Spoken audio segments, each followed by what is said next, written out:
La tay'as syifa'uka qarib. Ya, la tay'as syifa'uka qarib. Dalam buku ini sebenarnya kami ingin merubah mindset kaum muslimin pada khususnya dan umat manusia pada umumnya. Mindset apa?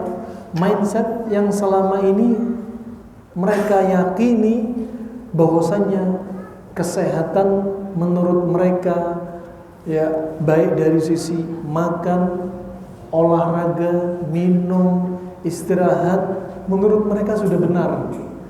Ternyata kalau kita bercermin dari apa yang sudah Allah ajarkan sebagian dalam firman-Nya atau ada isyarat-isyarat di dalam Al-Quran atau yang kadang ada di dalam hadis Nabi SAW, ya, maka kita istilahnya bisa mengambil apa yang sudah ada baik Al-Quran dan Sunnah atau tidak ada dalam Al-Quran dan Sunnah tetapi para ulama Ahlul Islam mereka ternyata mendalami ilmu dari cabang-cabang ilmu yaitu yang dibawa Nabi SAW ya, terkait dengan konsep sehat.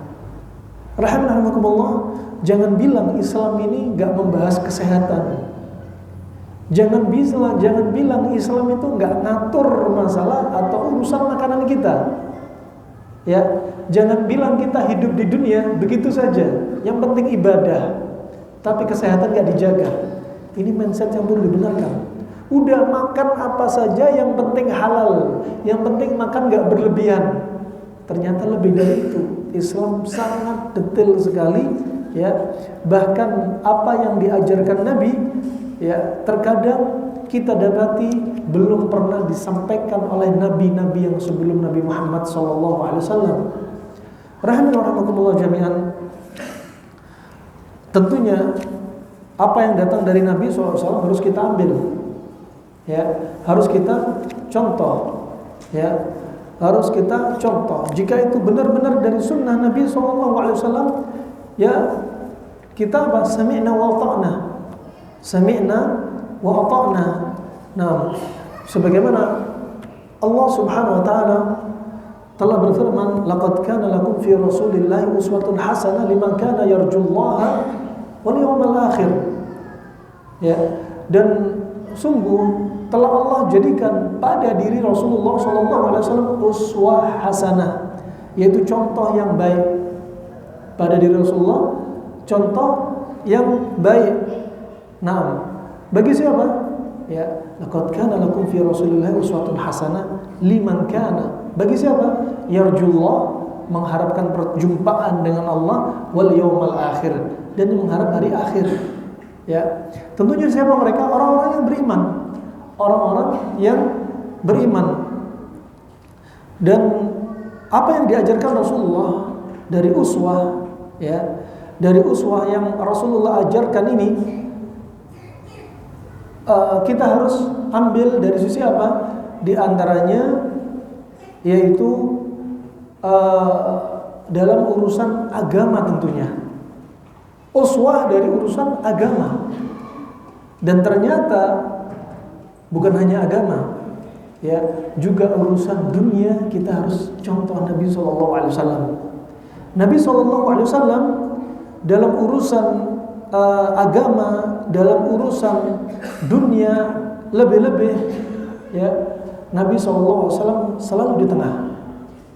Ya, selalu Nabi SAW di tengah, tidak ekstrem kanan, tidak ekstrem kiri, ya, tidak ekstrem kanan, tidak ekstrem kiri.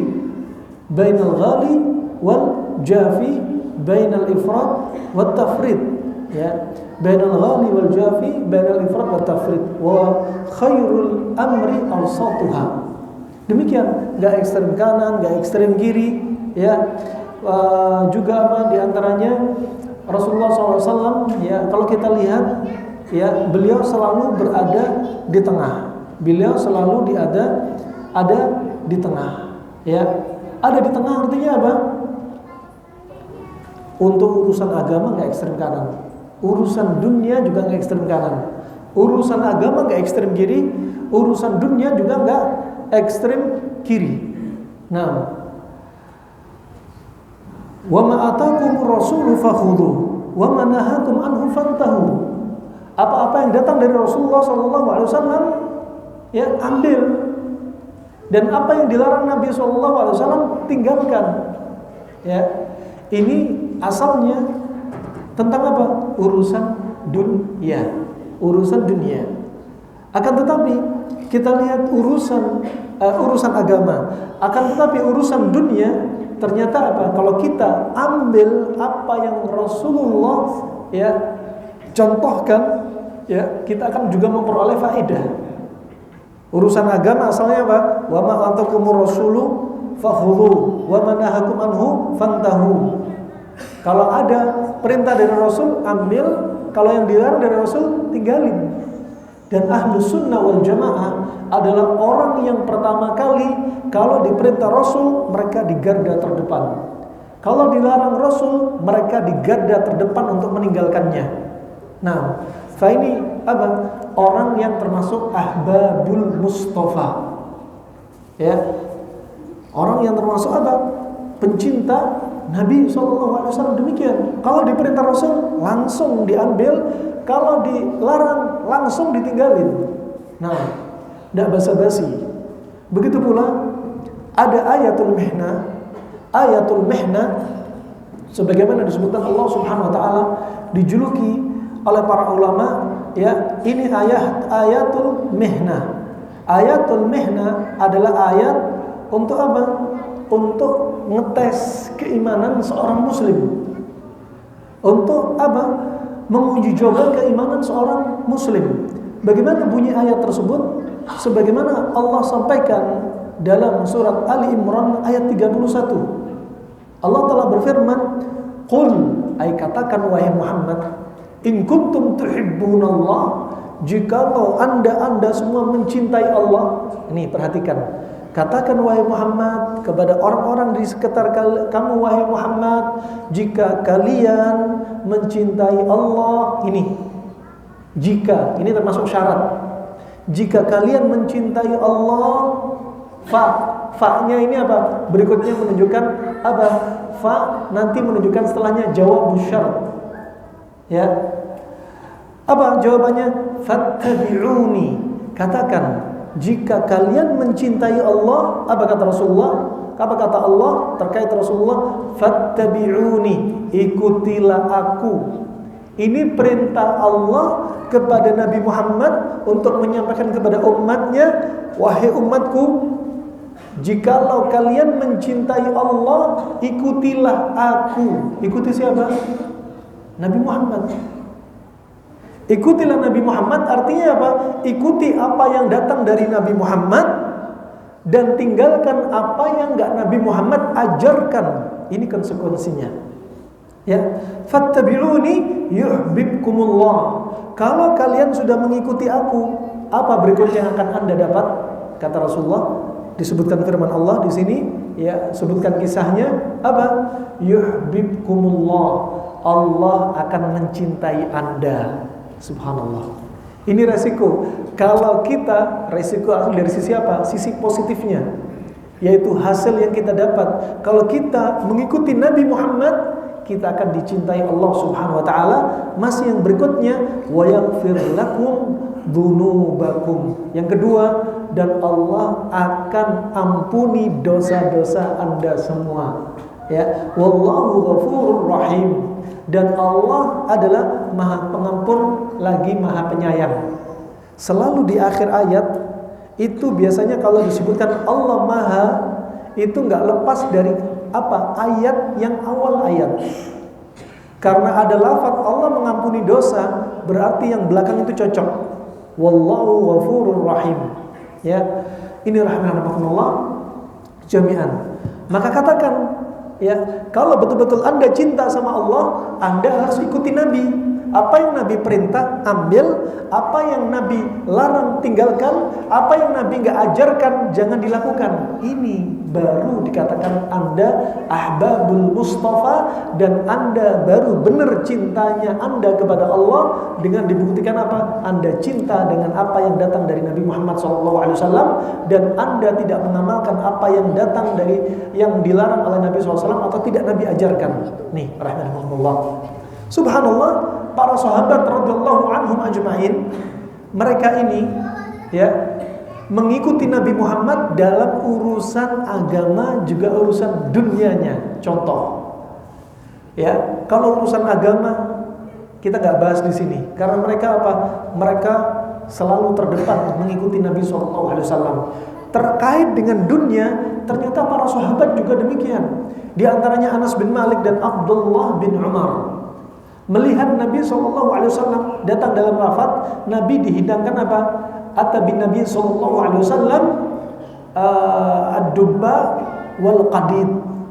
Didatangkan kepada Nabi SAW ad-dubba. Dubba itu labu kuning. Wal qadid, qadid itu daging dendeng. Nah, kemudian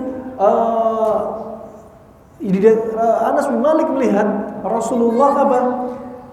Yattabi'u al-qas'ah. Nabi SAW apa? Ngikuti piring, dicari. Piring itu yang ada sisanya labu kuning, dicolek, dijilatin. Saking apa? Senengnya Nabi dengan labu kuning. Apa kata Anas bin Malik? Pada saat itu, sampai detik ini, saya gak membiarkan labu kuning tersisa. Padahal urusan makan labu kuning bukan ibadah, urusan dunia. Kesukaan Nabi dari urusan dunia di dalam hal ini bukan ibadah, tapi apa? Perkara yaitu apa? Perkara jibilli, ya. Perkara yang Nabi suka, fitrah. Ternyata para sahabat juga demikian, selalu melihat apa yang Nabi suka tentang urusan dunianya juga. Ya, dan mereka suka dengan apa yang Nabi suka tanpa apa? Tanpa diperintah Nabi SAW. Nabi nggak tahu kalau Anas mengikuti apa yang dilakukan Nabi. Ya, begitu pula yang berikutnya kisah dari Jabir bin Abdullah. Ketika Jabir bin Abdullah melihat Nabi SAW waktu itu apa? Datang ke rumah istri-istrinya. Kemudian Nabi berkata, hal indakun min ta'am? Apakah kalian wahai istriku punya makanan? Semua pada nggak punya makanan. Bahkan disebutkan dalam riwayat sekitar 2 bulan dapurnya Nabi nggak pernah keluar asap. Kemudian para istri Nabi diantaranya ada yang mengatakan, di momen yang lain Aisyah mengatakan, kami tidak makan kecuali apa? Aswadan. Ya, aswadain? Aswadain itu apa? Air dan kurma. Nah, dalam kisah yang lainnya, momen yang lainnya, Nabi juga nggak punya makanan. Kemudian para istri Nabi mengatakan, ma'indana illa, kami tidak punya kecuali apa?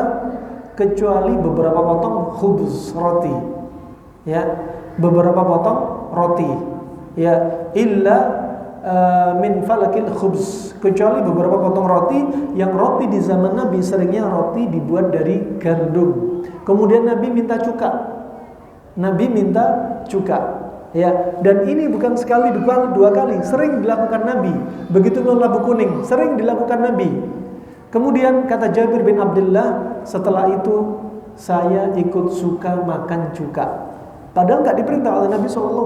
Ini urusan dunia, urusan dunia. Nah, fa rahimana rahimakumullah jami'an. Kemudian Ibnu Qayyim melihat ada rahasia di sini yang perlu kita kuat, yang disebutkan dalam riwayat Nabi SAW suka makan semangka, suka makan kurma, apalagi kalau dikombinasi dengan lawannya yaitu kurma rotok, ya, maka para ulama kemudian menjadikan bab khusus. Para sahabat suka dengan apa yang Nabi suka, para ulama juga demikian. Ikut suka dan bahkan apa? Meriwayatkan hadis-hadis terkait hal ini. Ya, terkait hal ini. Contohnya siapa? Abu Daud dan Tirmidzi. meriwayatkan hadis dari Aisyah radhiyallahu anha yang disebutkan bahwasanya Rasulullah bersabda, "Naksiru harra hada bi burdi hada wa burda hada bi harri hada."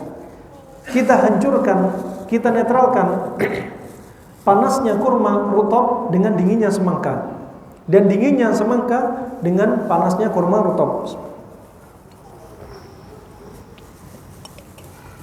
Sampai akhirnya dibuat judul oleh mereka berdua. Di antaranya ada yang buat judul Kitabul At'imah, kitab tentang makanan, bab Maja'a fi aklil bitikh birutab, bab yang datang dari Nabi SAW. Nabi makan kurma rutab, kurma basah dengan apa? Dengan semangka. Coba, ini ulama ahlul hadis, ya, ulama ahlul hadis. Nah, kemudian juga di antaranya ada yang buat judul bab al-jama' bainal launaini fil akli, bab mengkombinasi dua warna makanan, ya, ketika makan. Nah, begitu pula hadis Abdullah bin Ja'far riwayat Imam Bukhari, Imam Muslim. Ra'aitu Nabiyya sallallahu alaihi wasallam ya'kulu al-kitha birutab. Aku melihat Nabi makan apa? Al-kitha, kitha itu timun. Birutab, dengan kurma basah. Dengan kurma basah. Kemudian Imam Bukhari membuat dua judul. Yang pertama, bab al-jama' bainal launaini fil akli.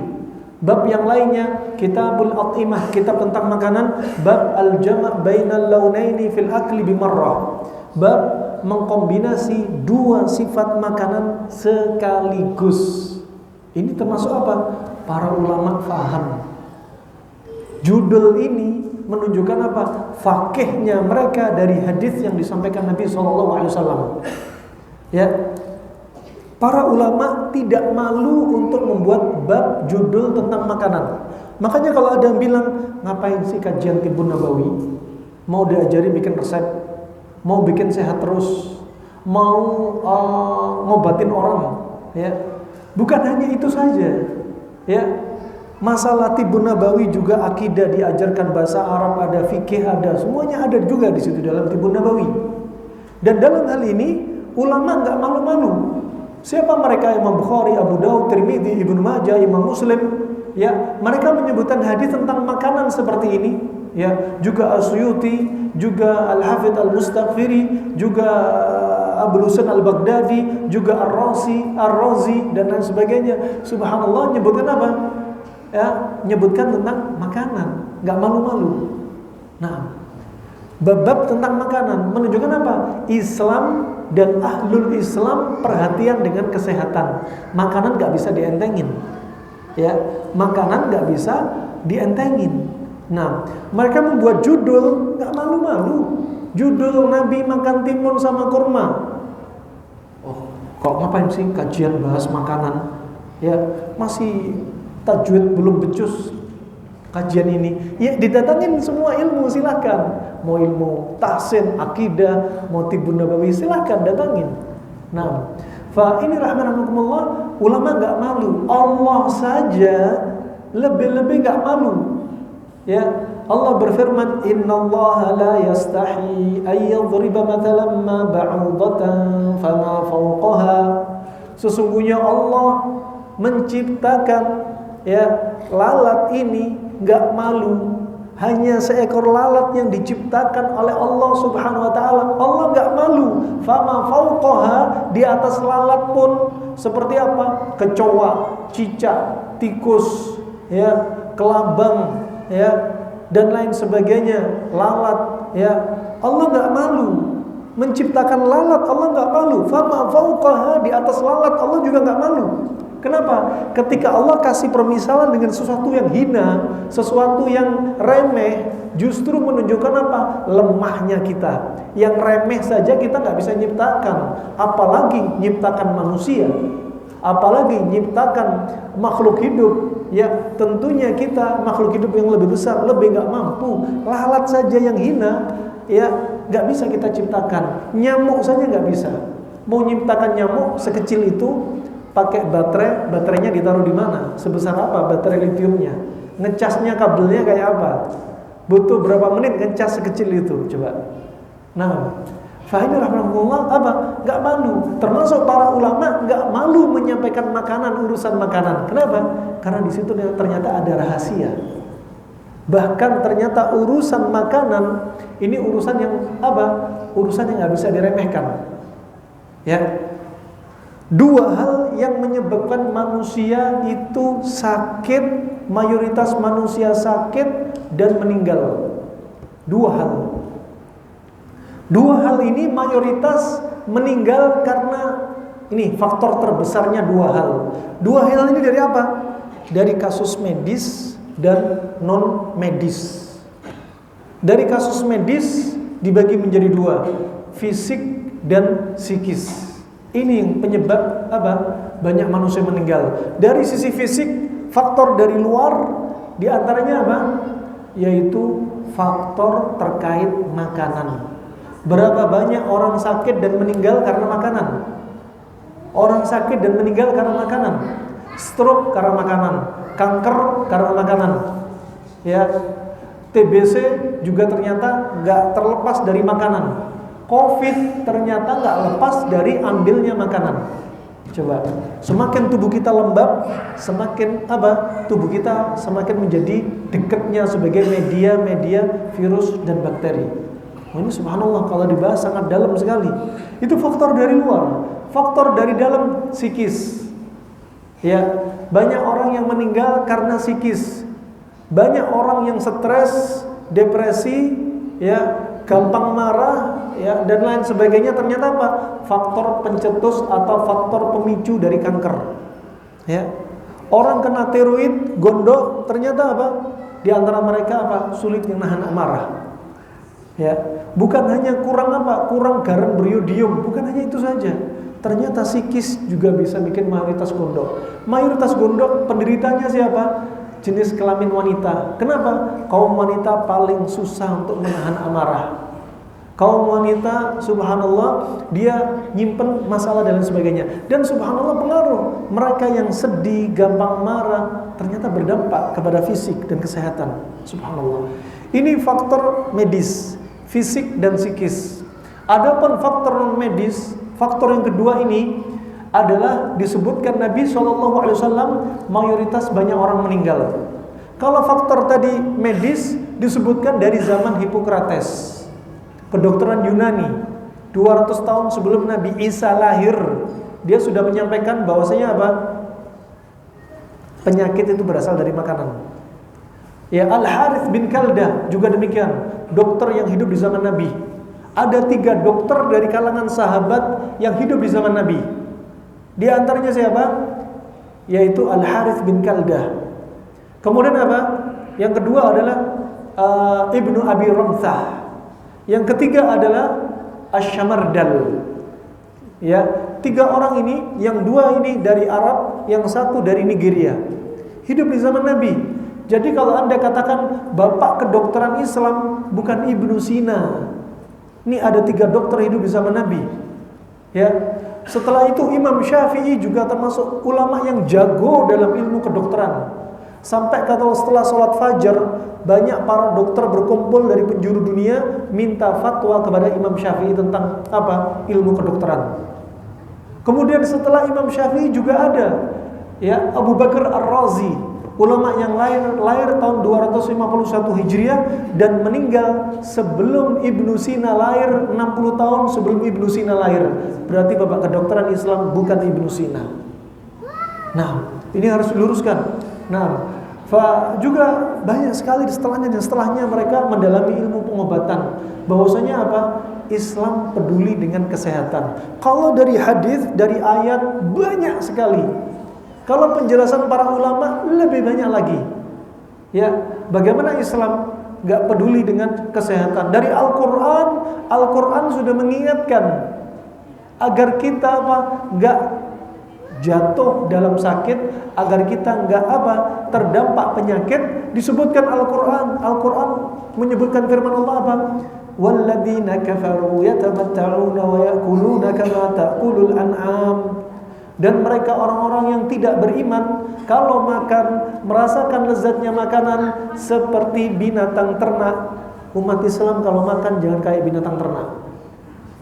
Subhanallah. Binatang ternak kebayang kalau makan seperti sapi kalau makan, lihat savana rumput, padang rumput hijau, makan terus walaupun perutnya sudah besar.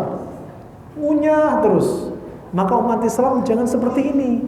Allah justru bimbing sudah jelas. Dilanjutkan dalam surat yang lainnya, surat Al-A'raf ayat 31. Wa kulu washrabu wa la tusrifu. Makan dan minumlah Anda, jangan berlebih-lebihan. Ini kata Asyuti, dalam ayat ini ada setengah kaidah ilmu kedokteran ada pada ayat ini. Subhanallah. Allah juga berfirman dalam surat Abasa ayat 24, "Falyanzuril insanu ila ta'amih." Maka manusia hendaknya melihat makanan yang dia makan. Dilihat makanan yang dia makan dari sisi apa? Dari sisi tafsir ayat ini disebutkan, lihatlah agungnya Allah. Hendaknya Anda tauhidkan Allah. Gara-gara makanan yang Allah jadikan untuk Anda, ada proses tumbuh kembang. Anda jadi besar. Ya, bukan hanya dari itu aja, disebutkan oleh ulama yang lainnya, lihatlah makanan yang Anda makan halal apa haram. Lihatlah makanan yang Anda makan pantangan bagi diri Anda apa bukan. Lihatlah makanan yang Anda makan itu apa, penyakit apa bukan. Lihatlah makanan yang Anda makan konsumsinya benar enggak kombinasinya. Lihat makanan yang Anda makan termasuk makanan yang Anda senangi atau Anda enggak senang dengan makanan ini. Kenapa? Karena Nabi mengajarkan, di antaranya contoh perbuatan Nabi yang disebutkan Ibnu Qayyim rahimahullah ketika disebutkan dalam hadis Maimunah riwayat Imam Bukhari, Rasulullah dihidangkan 3 menu hidangan. Daging apa? Lahmud dhab, daging kadrun, kadal Arab. Kemudian apa? Saman, minyak sapi. Kemudian apa? Akid, keju. Nabi melihat daging kadal Arab, dilarang oleh Nabi. Dan Nabi enggak mau makan. Kata Khalid bin Walid, "Haramun hu ya Rasulullah." Apakah ini haram ya Rasulullah? Enggak haram. Innama huwa laysa bi ardi qaumi fa ana ajidu fi nafsi u'afu. Ini enggak haram, cuma kaumku enggak biasa, kaum Quraisy enggak biasa makan daging kadal Arab. Daging kadrun enggak biasa kami makan. Ya. Kemudian Rasulullah membiarkan para sahabat Ibnu Abbas dan Khalid bin Walid untuk makan, tapi Rasulullah enggak larang, menunjukkan daging kadal Arab halal. Ya, tapi Rasulullah enggak mau makan. Kenapa? Karena termasuk makanan yang enggak disukai. Falyamduril insanu ila ta'ami. Berarti kalau Anda makan makanan yang Anda enggak sukai, mending enggak usah dimakan. Walaupun apa? Enggan sama tuan rumah, ya, walaupun enggan dengan istri Anda, kalau enggak suka, enggak usah komen, cukup cari makanan yang Anda suka. Ini termasuk konsep ilmu pengobatan. Kata Ibnu Qayyim rahimahullah, ya, kalau Anda memaksakan diri Anda makanan yang Anda enggak sukai, bahayanya lebih banyak daripada manfaatnya. Nah, bahaya dari sisi agama bisa mencela makanan. Ya. Makanya Abu Hurairah telah mengatakan apa? Dalam riwayat Imam Bukhari, maka Nabi SAW sabba ta'aman qat ini ishtahu akala wa ila taraka. Nabi SAW enggak pernah mencela makanan seumur-umur hidup. Kalau suka dimakan, kalau enggak suka enggak usah dimakan.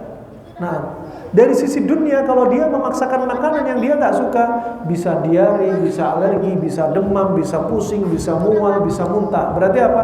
Bahayanya lebih banyak daripada manfaatnya. Coba lanjut. Ya, bagaimana Islam ya membimbing kita. Nah, dan ahlul Islam menjelaskan. Nah, barakallahu fikum, rahimani wa rahimakumullah jami'an. Kemudian juga setelah Imam Bukhari dan seterusnya membuat judul, baru Ibnu Muflih membuat judul yang sangat indah. Ya, kata Ibnu Muflih, ya, kita lihat ke papan tulis.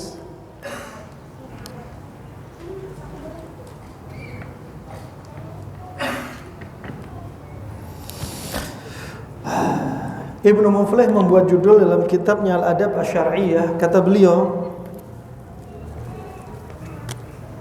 ya, faslun fil ilaji wa hifdhi as-sihhati bidaf'i kulli syai'in bididdi. Apa kata beliau? Bab apa? Pengobatan, ya, kuratif. Pengobatan. Wa hifdz sihah, preventif, penjagaan penyakit. Ya, penjagaan kesehatan. Ngobatin sekaligus menjaga kesehatan. Dengan cara apa? Dengan cara apa? Menjadikan segala sesuatu berpasang-pasangan. Nah, lihat. Dari judul inilah kemudian kami tulis buku ini, Latai As-Shifa'uka Qarib. Ya, menjadikan segala sesuatu berpasang-pasangan dalam hal apa? Pertama, dalam hal makanan. Dalam hal apa? Dalam hal pengobatan penyakit. Pengobatan penyakit. Makanan contohnya ada panas, ada dingin. Ada penyakit, pengobatan penyakit. Ada penyakit sifatnya panas, dikasih obat, makanan, minuman sifatnya dingin. Ini maksudnya beliau. Dan ini adalah rahasia yang apa? Coba kita kuat. Nah, subhanallah, Anda lihat pengobatan penyakit. Pengobatan penyakit itu siapa? Diri kita yang sakit atau orang lain? Diri kita, manusia. Makanan, minuman ada apa? Termasuk alam. Termasuk alam di luar tubuh kita. Anda perhatikan firman Allah Subhanahu wa taala, lihat. Allah berfirman, wa fil ardi ayatun lil mukinin. Dan di bumi ada tanda-tanda kekuasaan Allah. Di mana? Di bumi, alam. Kemudian ayat berikutnya, wa fi anfusikum afala tubsirun. Dan pada diri Anda hendaknya apa? Mentadabburi, melihat apa? Diri Anda. Anfusikum ini siapa? Manusia. Bumi, lihat. Di bumi Allah ciptakan apa? Air, hewan, tanaman. Ya. Kemudian anfusikum siapa? Manusia. Nih, manusia. Makanya kita tadabburi. Kita tahu di bumi, wa fil ardi ayatun lil mukminin. Ayat ini untuk menunjukkan apa? Agungnya Allah melalui tanda-tanda ciptaannya di muka bumi, sehingga kita semakin mentauhidkan Allah. Subhanallah, Allah ciptakan di bumi itu 70% di atas permukaan isinya air. Ya, 70% isinya air. Pada tubuh kita manusia 80% lebih isinya juga air. Kita tadabburi. Kalau di bumi, Masya Allah, ada misalkan contoh lemak sapi. Lemak sapi termasuk hewan. Ya, ternyata lemak sapi bisa untuk penyakit tubuh kita. Lemak sapi sifatnya panas. Kalau ada orang asma, cocok pakai lemak sapi yang sifatnya panas. Ya, Nabi bersabda, kata Nabi SAW terkait lemak sapi, Nabi sudah bersabda, kata Nabi SAW, Alaikum bi albani al-baqar, hadis sahih, dihasankan Syekh Albani. Ya, wasumnuha dawa wa luhumuha daun. Hadis Nabi sahih. Kata Nabi apa? Hendaknya Anda sering konsumsi sapi. Dalam riwayat, li'annaha tarummu al-asjar, karena sapi makan dari dedaunan yang sangat banyak. Dan lemak sapi itu sebagai obat. Tentunya apa? Obat ini lemak sapi sifatnya panas, berarti obat untuk penyakit yang tubuh kita sifatnya dingin. Kemudian apa? Waluhumuha da, dan daging sapi itu penyakit. Nabi yang bilang. Ya, disebutkan Ibnu Qayyim, kalau kebanyakan daging sapi darah kotor, kebanyakan daging sapi bisa timbul tumor dan benjolan-benjolan. kebanyakan daging sapi banyak timbul was-was. Kebanyakan daging sapi juga diantaranya menimbulkan apa? Menimbulkan kaki gajah. Coba aja. Karena apa? Timbul sumbatan karena darah kotor. Coba. Ini Nabi yang bilang daging sapi penyakit halal. Dia nggak makruh, nggak haram, halal. Cuma nggak boleh berlebihan. Nih warning dari Nabi. Kita tadabburi. Kemudian dari tanam-tanaman. Ini dari hewan, dari alam, tentang air laut, air sungai, semua punya manfaat. Nah, kemudian dari tanaman, contoh dari tanaman terkait yang disebutkan dalam Tibbun Nabawi, katakan contohnya hasil dari tanaman, contoh habatus sauda misalnya. Habatus sauda termasuk obat segala macam penyakit, tapi disebutkan oleh para ulama, penyakit apa? Penyakit yang sifatnya dingin. Lihat tubuh kita. Kalau tubuh kita dingin berarti cocok sama habatus sauda. Makanya apa yang ada di alam kita, nih hayati, tanda kekuasaan Allah. Apa yang ada di dalam tubuh kita, lihat tubuh kita sifatnya seperti apa, penyakitnya apa. Ini rahmatullah jami'an, sebab inilah pembahasan inilah kemudian kami memberanikan diri walaupun bisa dikatakan ini masih prematur ya. Nasihat Ustaz Syafiq yang penting tulis dulu. Ya, gas dulu curhat belakangan. Nah, kenapa? Karena kalau nggak ditulis-tulis nanti apa?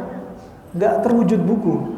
Dan namanya penyempurnaan insya Allah nanti cetakan kedua kita akan melengkapi dari cetakan yang pertama. Dari cetakan yang pertama. Ya, barakallahu fikum. Dan banyak sekali ayat-ayat yang dijadikan bahan tadabbur, Contoh lagi ya, untuk kita faham maksudnya dari ucapan Muhammad ibnu Muflih ya terkait dengan ini, coba kita perhatikan. Ya, kita perhatikan.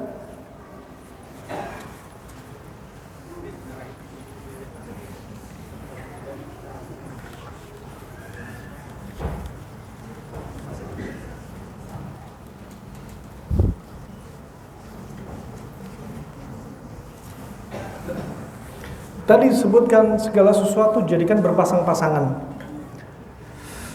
Ya.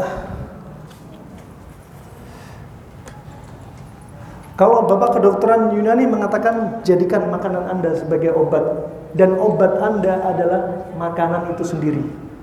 Kalau dokter Arab, Tabibul Arab namanya Harith bin Kaldah tadi sudah mengatakan, beliau hidup di zaman Nabi SAW, beliau katakan apa? Wa kanatil ma'idatu ra'sudda wal himyatu ra'su ad-dawa wa awwidu al-jism ma'tad. Nah, ini juga konsep dari dokter Arab. Al-Harith bin Kaldah sampai disebutkan Umar bin Khattab pernah tanya fatwa tentang pengobatan, terapi pengobatan penyakit kepada siapa? Al-Harith bin Kaldah. Sampai dijadikan buku khusus. Tanya jawab Umar dengan Al-Harith bin Kaldah. Tapi buku ini gak sampai kepada kita. Belum ketemu ya dari fatwa-fatwa Al-Harith bin Kaldah. Kalau orang Cina sekitar 2000-an, 3000-an sebelum Masehi ada kitabnya yang hampir sama dengan metodenya seperti ini. Kitabnya namanya Huang Dine Jing. Itu kitabnya Kaisar Kuning Cina dengan dokternya. Ya, kaisar tanya, dokternya jawab. Kaisar tanya, dokternya jawab. Kalau ini Umar bin Khattab tanya, dijawab sama Tabibul Arab Al-Harith bin Kaldah. Apa bunyinya ucapan hikmah dia? Waktu itu pertama-tama dia belum masuk Islam. Sampai akhirnya kata Al-Hafidz Ibnu Hajar dia masuk Islam. Disebutkan dalam Al-Isabah.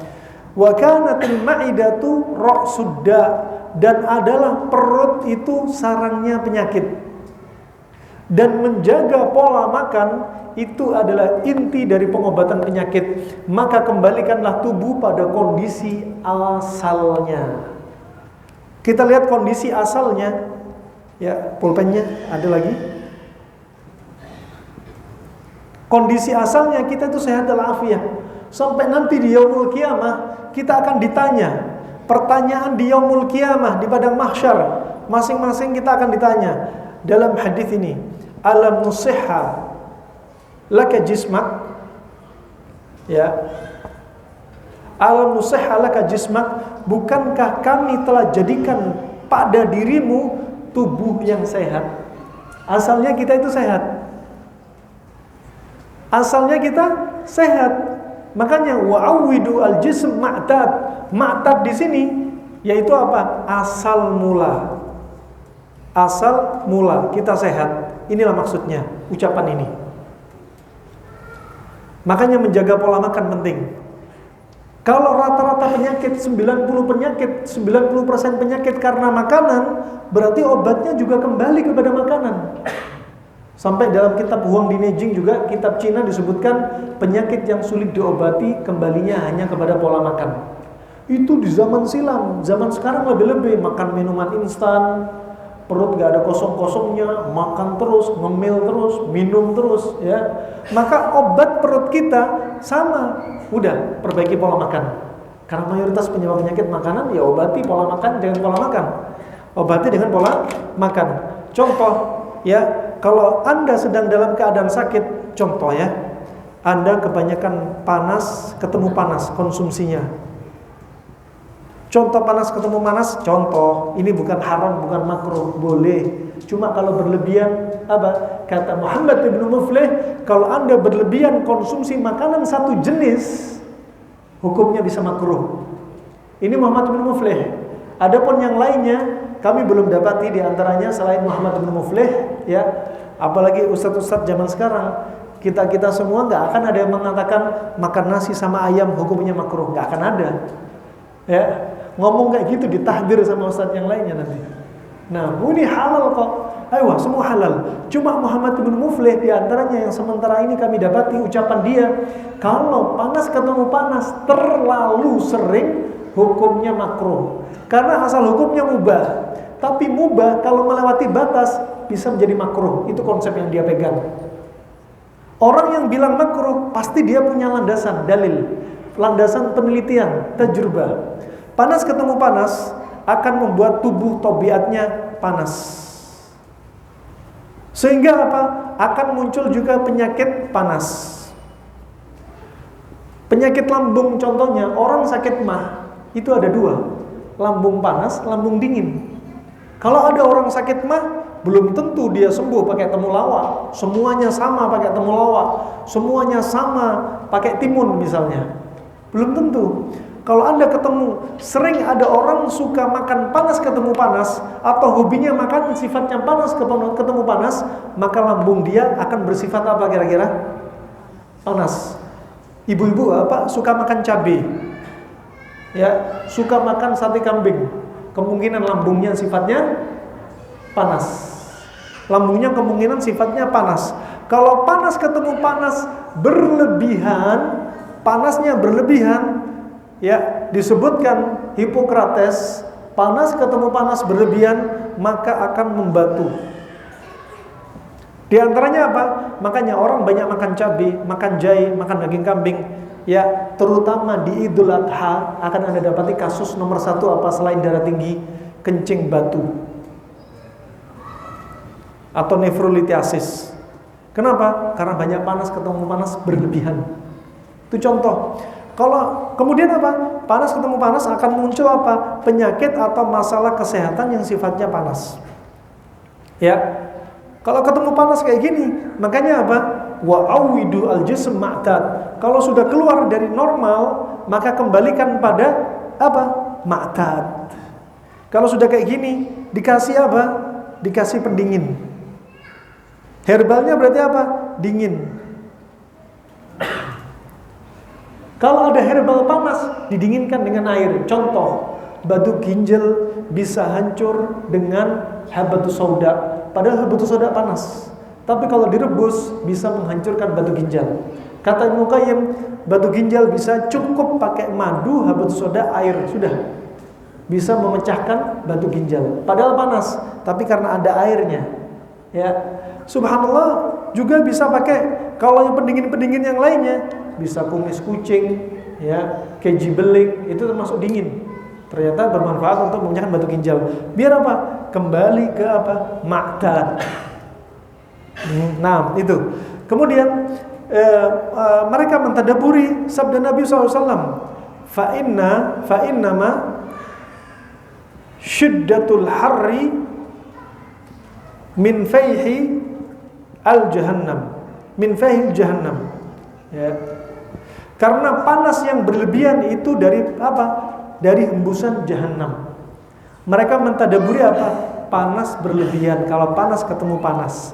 Jangan bilang berdalil, hanya mentadaburi. Karena untuk mengatakan dalil itu butuh dalil khusus. Kemudian dingin ketemu dingin. Anda akan muncul, tubuh Anda sifatnya dingin. Hobinya minum es, hobinya makan timun, makan semangka, melon. Akhirnya tubuhnya dingin. Lambung dia juga berarti apa? Dingin. Anda lihat kebiasaan makan dia panas apa dingin? Kalau mayoritasnya dingin, lambungnya berarti dingin. Kalau lambung dingin, ya, kemudian juga akan muncul penyakit sifatnya dingin.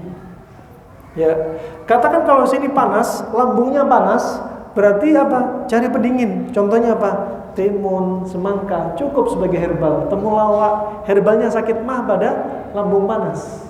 Kemudian kalau dingin, ada orang sakit mah tapi sifatnya dingin, dikasih timun, kasih temulawak, tambah jadi, tambah muntah. Kenapa? Temulawak dingin, timun dingin, kena lambung dingin. Berarti untuk lambung sakit mah yang lambungnya dingin, cocoknya apa? Contoh, jahe merah, jahe emprit misalnya. Ini apa? Untuk lawannya ini, biar apa? Kembali ke apa? Wa'awidu al-jism ma'dad. Dan dingin ketemu dingin bisa mencelakakan diri kita. Bisa akan parah tubuh ini. Mereka mengambil apa? Mentadaburi firman Allah Subhanahu wa taala ketika Nabi Ibrahim dilempar ke api yang menyala-nyala sangat besar. Kemudian apa? Allah berfirman, "Qulna ya narukuni ya bardau wa salaman ala Ibrahim." Nah, kami katakan, wahai api, ini api nyala-nyala nih. Jadilah kamu dingin, Nabi Ibrahim di sini. Jadilah kamu dingin, Nabi Ibrahim di sini. Jadilah dingin. Seandainya ini berhenti, kata para ulama mentadaburi ayat ini, seandainya ini berhenti, bisa-bisa Nabi Ibrahim meninggal karena apa? Kedinginan, karena perintah dari Allah, api yang panas dijadikan dingin. Makanya gak berhenti di sini. Wasalaman, dingin tapi menyelamatkan bagi Nabi Ibrahim.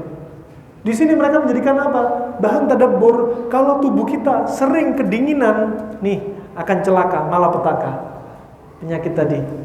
Nah, ini rahmatullah yang belum tersingkap. Kalau kita nggak bahas, terus kapan lagi mau dibahas?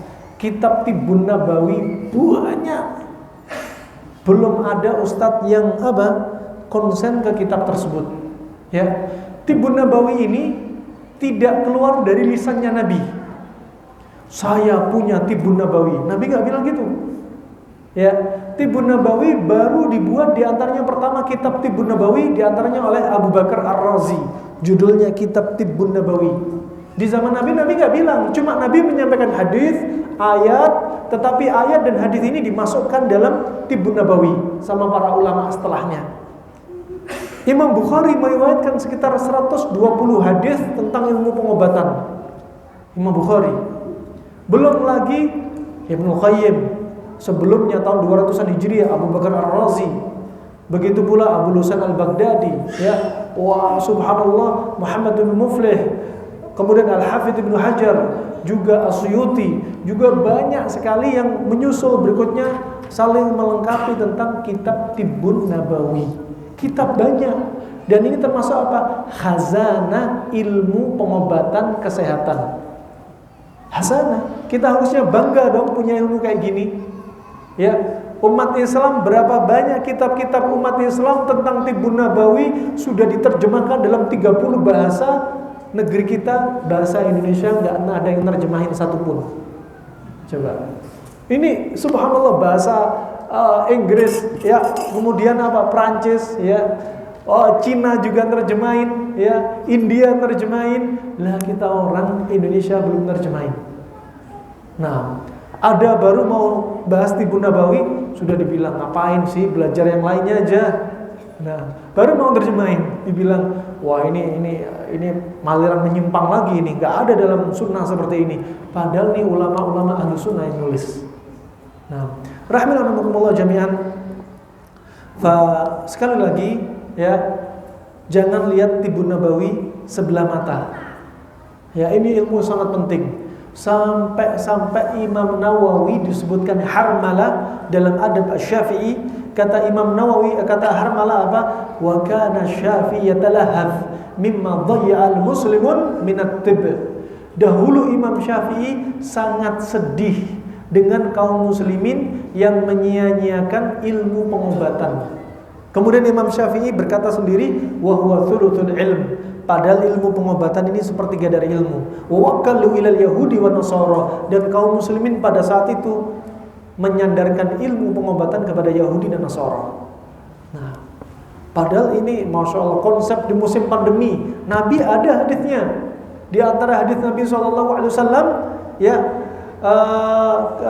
la yuridanna mumridun an musih. Jangan campur orang yang sakit dengan orang yang sehat. Sudah bimbingan Nabi. Ya, kalau sudah bersin pilek, jangan campur orang sehat. Bimbingan Nabi. Udah sementara stop dulu. Ya, biar jamaah di musim pandemi ini orang sehat-sehat aja. Nah, wah ini bimbingan Nabi SAW. Begitu pula ada hadis, satu hadis ini lemah sanadnya, tapi maknanya benar. Kallimil majdum wa bainaka wa bainahu kidu rumhain. Ya, dalam lafaz hadis ini, bicaralah dengan orang yang kena kusta. Kusta penularannya hampir sama dengan COVID, lewat droplets. Bicaralah dengan orang yang kena kusta. Jarak kamu dengan orang yang kena kusta itu apa? 1 busur panah, katakan 1 meter atau 2 meter. Subhanallah. Walaupun hadisnya sanadnya lemah, tapi para ulama ahli pengobat membenarkan maknanya. Nah, menunjukkan mereka apa? Mendalami urusan kesehatan apa? Nggak kaleng-kaleng, dibikin kitab sama mereka. Barakallahu fikum rahimakumullah jami'an. Sekali lagi, hukum belajar ilmu pengobatan kata para ulama, hukumnya bisa jadi wajib jika Allah dibutuhkan. Seperti apa? Terjadi di musim kemarin, bulan Juli tahun kemarin, di Indonesia satu harinya yang meninggal kena COVID sampai mencapai angka 1000 jiwa per hari. Rumah sakit nolak pasien, oksigen habis, nakes banyak jadi korban. Ya, orang datang ke rumah sakit, ya disuruh balik, tenda sudah penuh. Sampai rumah dia nggak tahu caranya mau diapain. Ternyata di Jawa Timur ada, setelah ditolak rumah sakit, satu keluarga 5 orang ini meninggal bareng-bareng. Ternyata ada COVID, ada saatnya COVID bahaya, ada saatnya kita aman dari COVID. Ya, COVID bakal membahayakan siapa? Kok bisa orang kena COVID 1 hari langsung meninggal? Iya, bisa saja. Kenapa? Tatkala tubuh dia dingin ekstrim. Ketika tubuh dia dingin ekstrim, virus bakteri nyerang tubuh dia, dan saat itu dia bisa cepat meninggal. Ditambahi psikis, ketakutan yang berlebihan, kena semua. Subhanallah ajib. Ini rahmatullah jami'an. Dalam pertemuan kali pertama ini, kita ingin membedah buku dari buku Latai Asy-Syifa'u Ka-Qarib, dan ini adalah sekedar muqaddimah.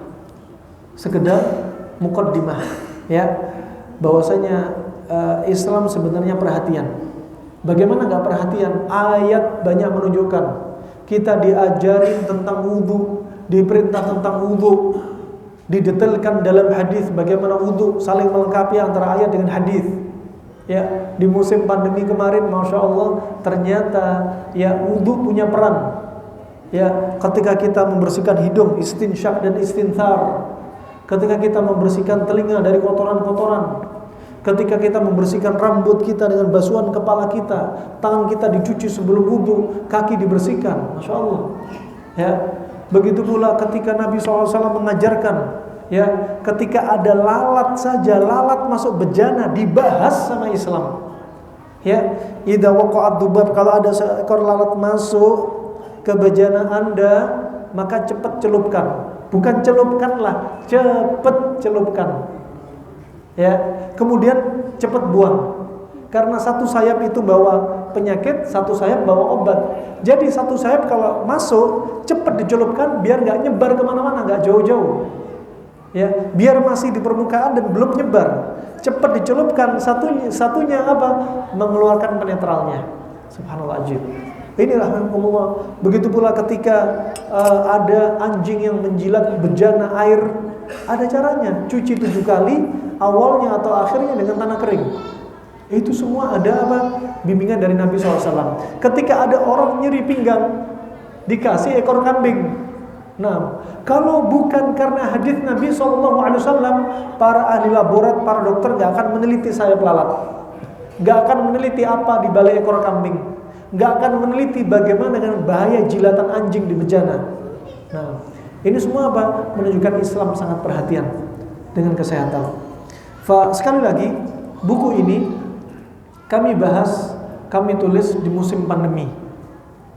Kenapa? Ingin kami merubah mindset kaum muslimin ya terkait musim pandemi yang sampai stres, takut berlebihan. Juga ingin kami merubah apa? Mindset mereka tentang pola makan. Kenapa? Mayoritas penyakit disebabkan pola makan. Berarti yang paling penting mengobati penyakit kita dengan pola makan. Juga kami beri judul La Tay'as. Artinya La Tay'as ya apa? Jangan putus asa. Disebutkan bahwasanya ciri khas orang Yahudi, mereka itu gampang putus asa. Maka umat Islam nggak boleh menyerupai orang-orang Yahudi untuk gampang putus asa. Ya, nah kita nggak boleh apa? Putus asa dari rahmat Allah Subhanahu Wa Taala. Ya, kita nggak boleh putus asa dari rahmat Allah Subhanahu Wa Taala. Nah, kemudian syifa'uka qarib. Ini juga termasuk ucapan siapa? Abdullah ibn Mas'ud. Abdullah ibn Mas'ud mengatakan, ala mahwa'atin fahuwa qarib. Ketahuilah segala sesuatu yang akan datang itu artinya dekat. Termasuk apa? Yaumul qiyamah qarib. Hari kiamat juga dekat. Makanya Nabi bersabda, bu'ithu baini wa baina sa'ah kahatain. Aku diutusnya aku dengan jarak hari kiamat, itu jaraknya hanya seperti ini. Berarti dekat. Apalagi kesembuhan Anda, insya Allah dekat. Wah, ini termasuk apa? Termasuk hiburan bagi orang yang sakit. Hiburan bagi orang yang ketakutan berlebihan, yang panik berlebihan. Demikian bimbingan Nabi SAW. Kalau ada orang sakit, jangan ditakut-takutin. HIV, hepatitis B, gak ada obatnya. Udah Anda sabar aja. Ya, Anda kena kanker, umur Anda sisa 6 bulan. Ini bukan adabnya Nabi. Ya, siapa bilang HIV gak ada obatnya? Hepatitis B gak ada obatnya, TBC gak ada obatnya. Padahal Nabi sudah bersabda, ya, ma anzalallahu da'an illa anzalallahu shifaan. Allah tidak akan turunkan penyakit kecuali Allah turunkan obatnya. Jelas, stempel dari wahyu. Ya, gak ada yang ceritanya gak ada obatnya. Termasuk orang yang kena sihir ada obatnya. Orang kena kanker baik medis atau non medis ada obatnya. Nah, semua Allah jadikan obat. Termasuk orang gila. Kalau jangan bilang schizofren gak ada obatnya. Jangan. Orang gila walaupun bertahun-tahun masih bisa diobatin. Allah akan turunkan penyakit termasuk penyakit gila kecuali Allah turunkan obatnya. Nah, yakin sama Allah Subhanahu Wa Taala. Di antara teman-teman kami tim ruqyah ada orang gila yang sudah lama di ruqyah hanya 7 hari. Sehari ruqyah hanya 4 jam. Gak ada reaksi jin teriak-teriak, gak ada reaksi marah-marah. Di ruqyah dia diem, 7 hari kemudian sembuh total. Ajib. Kenapa takut? Kenapa kita gak pede dengan Al-Quran? Wa nunazzilu minal Qur'ani ma huwa shifa, dan dia shifa lima fis sudur, ya. Dan kami turunkan dari Al-Qur'an ini apa? syifa, obat kesembuhan bagi penyakit. Nah, kesembuhan dari Allah Subhanahu wa taala, dan dia obat di dalam dada. Jadi Al-Qur'an bukan hanya untuk penyakit medis, fisik, psikis pun bisa pakai Al-Qur'an. Berapa banyak ibu-ibu kena bipolar, kepribadian ganda, sembuh dengan apa? Sibuk dengan baca Al-Qur'an. Berapa banyak sekian puluh kasus kanker, baca Al-Qur'an setiap 2 jam hanya 10 menit. Setiap 2 jam baca Al-Qur'an hanya 10 menit. 2 jam lagi baca Al-Quran 10 menit. Katakan 10 menit 2 halaman. Kankernya sembuh. 90% dari kasus sembuh total. Subhanallah. Ya, jangan bilang gak ada obatnya. Besarkan hati Anda. Ketika musim pandemi Covid juga gitu. Ketika sudah pilek, jangan beranggapan, wah mati dah sebentar lagi. Ya. Kalau ada orang sakit, jangan ditakut-takutin karena kanker usia Anda sisa 6 bulan. Bukan bimbingan Nabi. Kalau ada orang sakit, orang keluarganya meninggal, bimbingan Nabi apa? Dilakukan apa? Tasliyah, dihibur dia. Juga apa diantaranya? Diangkat rasa harap dia. Orang sakit itu apa? Lemah iman, lemah fisik. Maka apa? Tingkatkan imannya, hibur dia. Labas alaik tohur insyaallah. Gak apa-apa, sebentar lagi kamu sembuh insyaallah. Nah, itu Nabi juga bersabda, basyiru wa la tunaffiru, taisiru wa la tu'assiru. Kasih kabar gembira manusia, jangan dibikin kabur. Permudah urusan mereka, jangan dipersulit. Ini coba, kalau ini diamalkan ajib. Kalau ada orang sakit, ini penyakit ringan, insyaallah sembuh bentar lagi. Itu sudah obat. Nah, basyiru, kasih kabar gembira, wala tunafiru, jangan dibikin kabur. Ya Allah, ibu kena kanker, ketelat ke sini. Bentar lagi ibu meninggal, bentar lagi ini. Ini bikin kabur, ya. Dan permudah urusan mereka. Dipermudah urusan administrasi, jangan mahal-mahal. Wah, keluarga ibu mana? Suaminya mana? Ini mana? Ini istri sudah mau lahir, mau brojol, masih tanyai suaminya di mana. Administrasi nanti gimana? Terjadi brojol di depannya UGD. Kenapa? Dipersusah. Mbok ya, ayolah mudahkan urusan mereka. Urusan administrasi duit nanti. Yang penting saudara kita dibantu. Gak peduli kesehatan itu muslim atau non muslim, semua dibantu umat manusia. Dan ini termasuk dakwah bil akhlak. Nah, wa subhanallah, Nabi juga bersabda, Nabi juga mengatakan atau dilihat akhlaknya oleh para sahabat yang mereka menyampaikan apa? Nahan Nabi sallallahu alaihi wasallam ayarwi akhah. Sahabat mengatakan Nabi melarang ya seseorang menakut-nakuti saudaranya. Juga Nabi pernah waktu itu mendapati ketika keluar malam bersama beberapa sahabat, ada sahabat yang jalan keliling mencari seutas tali, ingin nakut-nakutin saudaranya yang sedang tidur dari sahabat. Tali itu mau dilempar ke teman-temannya. Kemudian keberkahan Nabi, apa kata Nabi? Ya, jangan boleh seorang muslim menakut-nakuti saudaranya. Ya. Nah, wa subhanallah, ini subhanallah musim pandemi Covid ditakuti apa? Dengan ambulan keliling gak ada isinya, sirine doang yang keliling. Bukan bimbingan Nabi.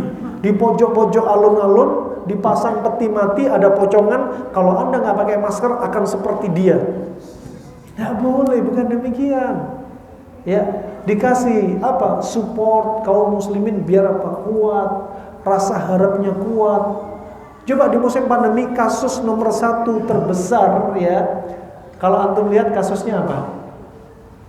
Penyakit yang muncul apa? Fa'tabiru ya ulil absar, fa'tabiru ya ulil albab. Anda ambil pelajaran di musim pandemi kemarin.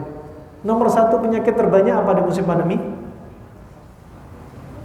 Apa kira-kira? Hah?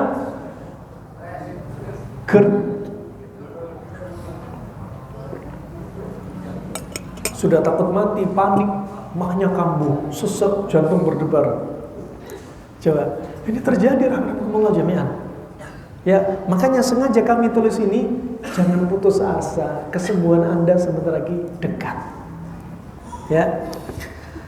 Kalau kita lihat subhanallah, ya, kita perlu membenarkan mindset kita. Kalau pingin apa? Pola hidup sehat, ya, mau contoh lifestyle yang terbaik, contoh lifestyle-nya Nabi. Bagaimana istirahatnya Nabi, bagaimana makannya Nabi, ya, bagaimana olahraga pilihan Nabi. Ini urusan dunia, tapi tapi apa? Urusan dunia ini apa? Ternyata apa yang dilakukan Nabi banyak manfaatnya. Sampai kata Ibnu Qayyim, kalau kita lihat tidurnya Nabi, tidur yang paling seimbang. Nah, kalau kita lihat olahraganya Nabi, olahraga yang seimbang. Pilihan Nabi sallallahu alaihi wasallam. Nah, inilah rahmatullah jami'an. Kemudian jazakallahu khair.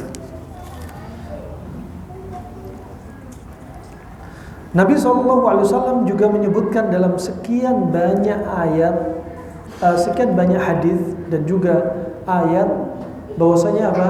Sekali lagi Islam sangat perhatian dengan apa? Hamba Allah dan umatnya Nabi Muhammad SAW. Nabi SAW juga sering sakit, tapi sakit Nabi yang paling parah cuma 2 kali. Ketika disihir oleh Zainab bintul Harith.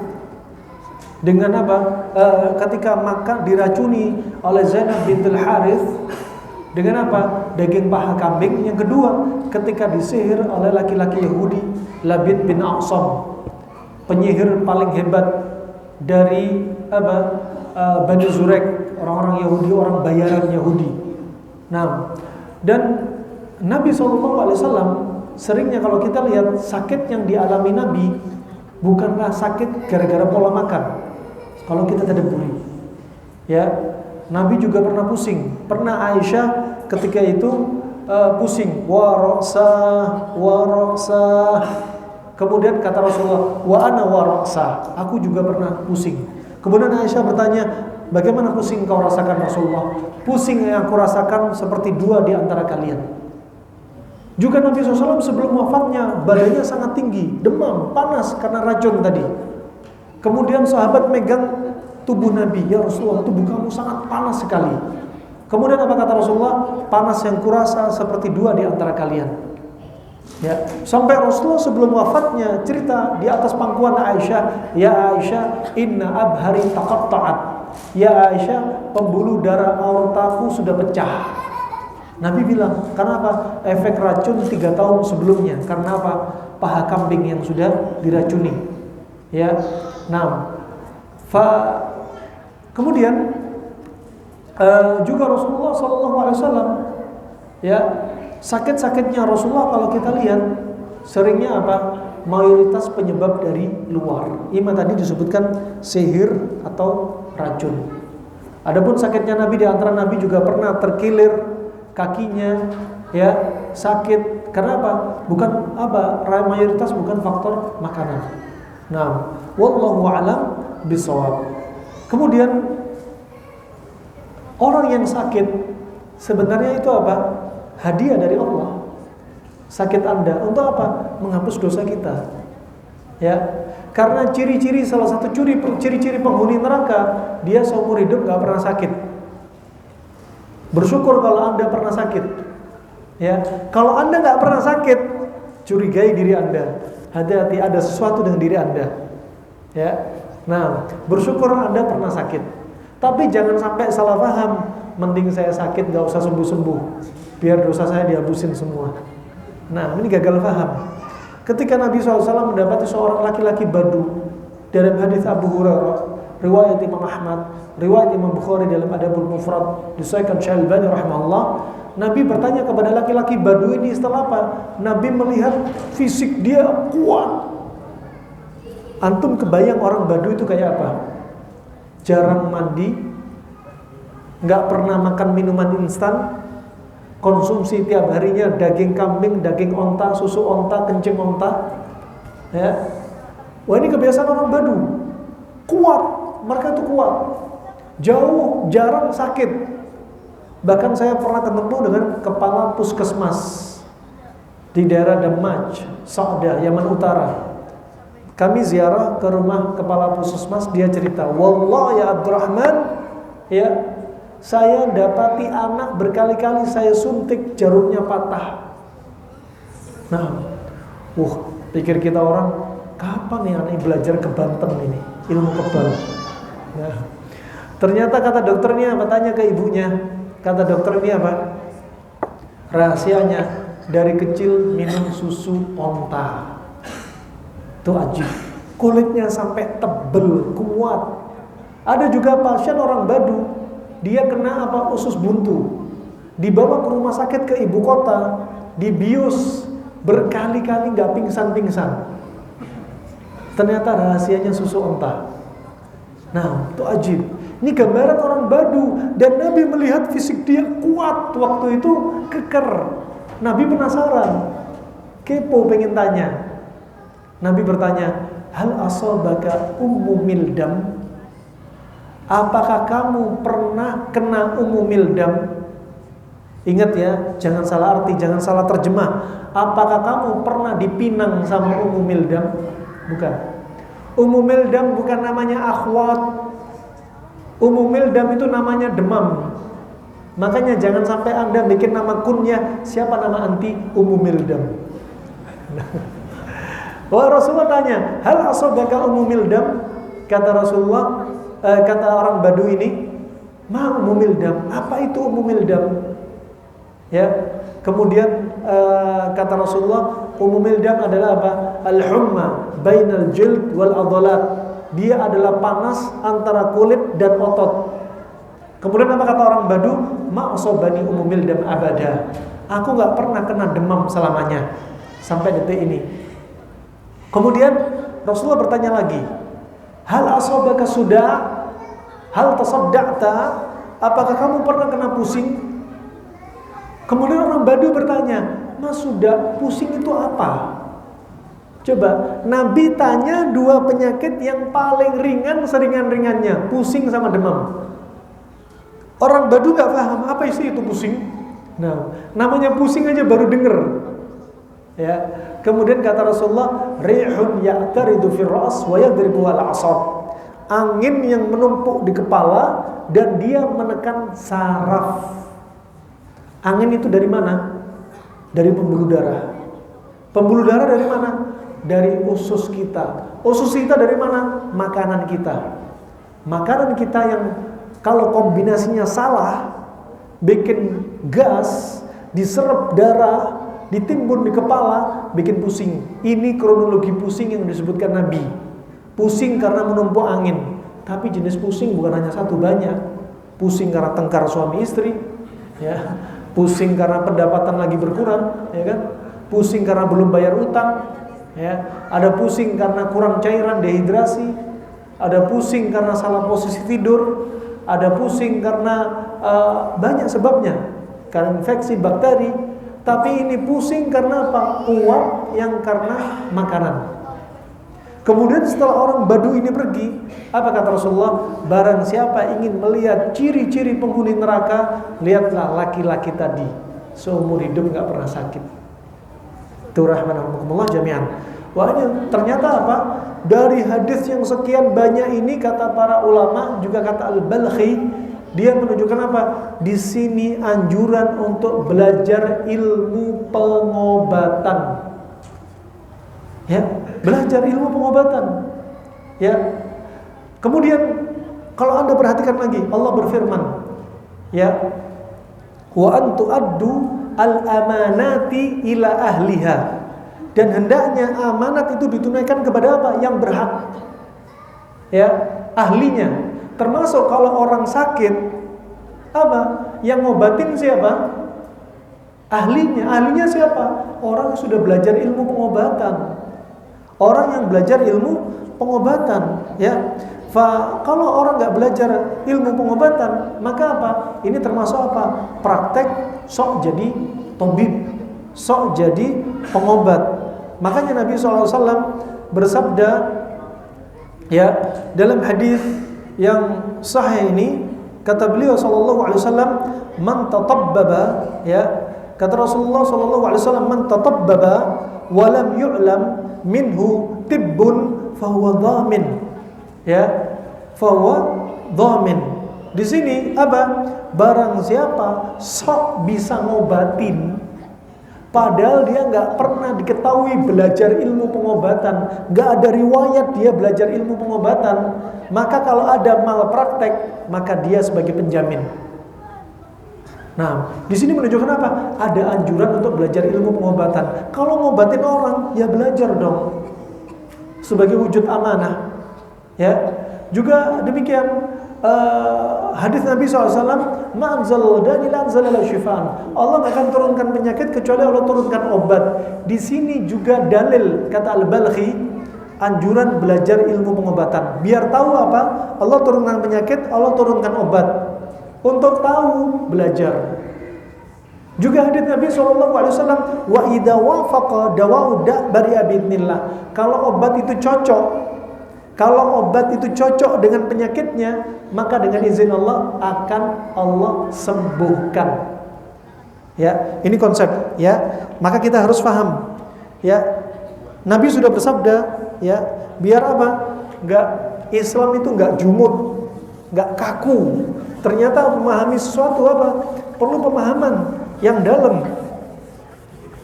Disebutkan dalam hadis Nabi SAW, ma'anzalallahu illa anzalalu syifaan. Allah nggak akan turunkan penyakit kecuali Allah turunkan obatnya. Kemudian Nabi lanjutkan sabdanya, wa idza wafaqa ya dawa'ud bari'a biidznillah. Ya, bari'a biidznillah. Kalau obat itu ya, kalau obat nih ya, obat cocok dengan penyakit. Kemudian apa? Akan apa? Sembuh ya, sembuh dengan izin Allah. Di sini dalil untuk tahu obat cocok nggak cocok, perlu belajar apa enggak? Belajar dong. Gimana taunya cocok? Tapi kalau nggak belajar, contohnya cocok. Kalau ada penyakit di tubuh kita, sifatnya panas, cocoknya pakai apa? Makanan, minuman, sifatnya dingin. Ini maksudnya di antara cocok. Cocok dari sisi obat, juga cocok dari sisi diagnosis. Ini kena penyakit apa? Seperti katakan orang demam. Orang demam yang penting kasih penurun demam lah. Dari herbal kasih temulawak, dari obat di apotik kasih paracetamol. Tapi dia nggak cari diagnosisnya apa. Kalau dia demam, demamnya hanya apa? Dehidrasi. Gara-gara kurang cairan tubuhnya demam. Mau dikasih paracetamol, nggak akan hakikatnya sembuh. Kasih temulawak, nggak sembuh-sembuh.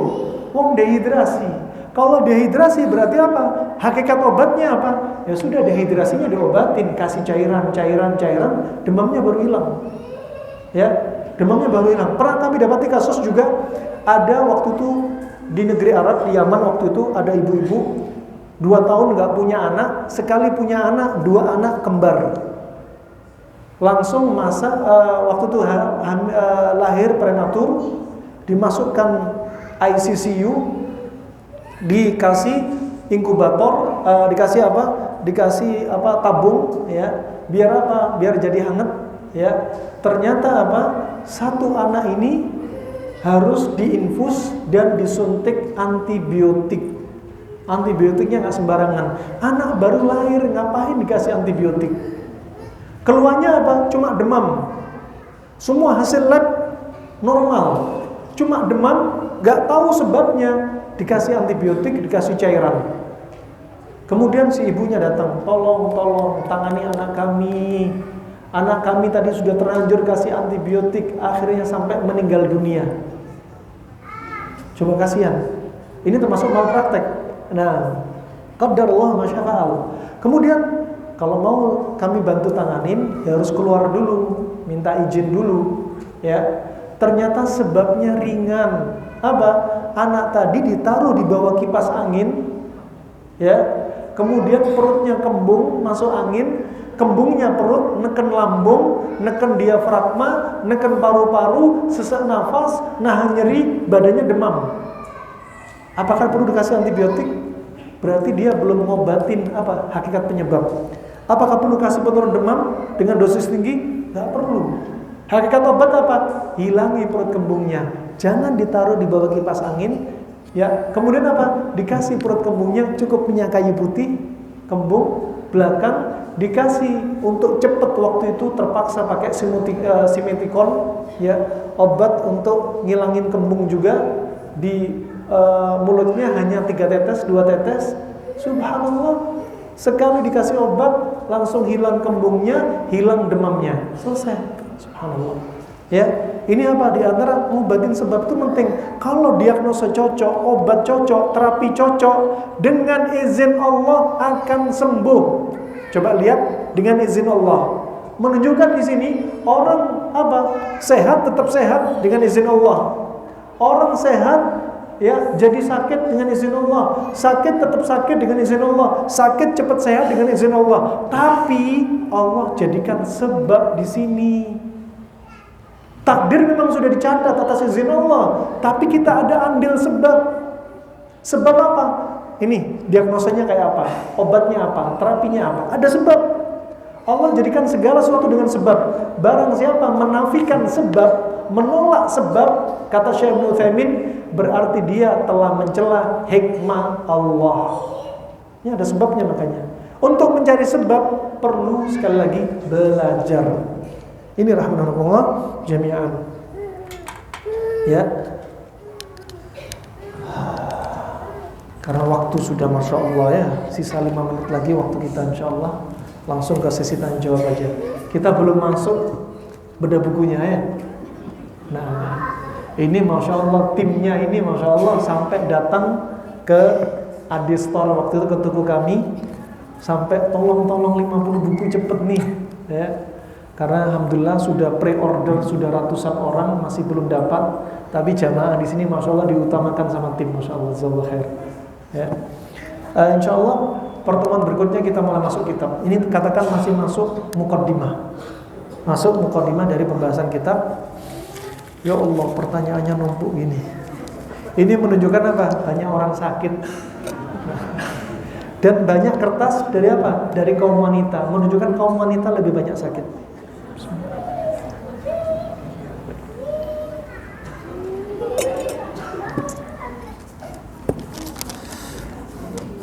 Bagaimana cara penyembuhan penyakit schizofren paranoid?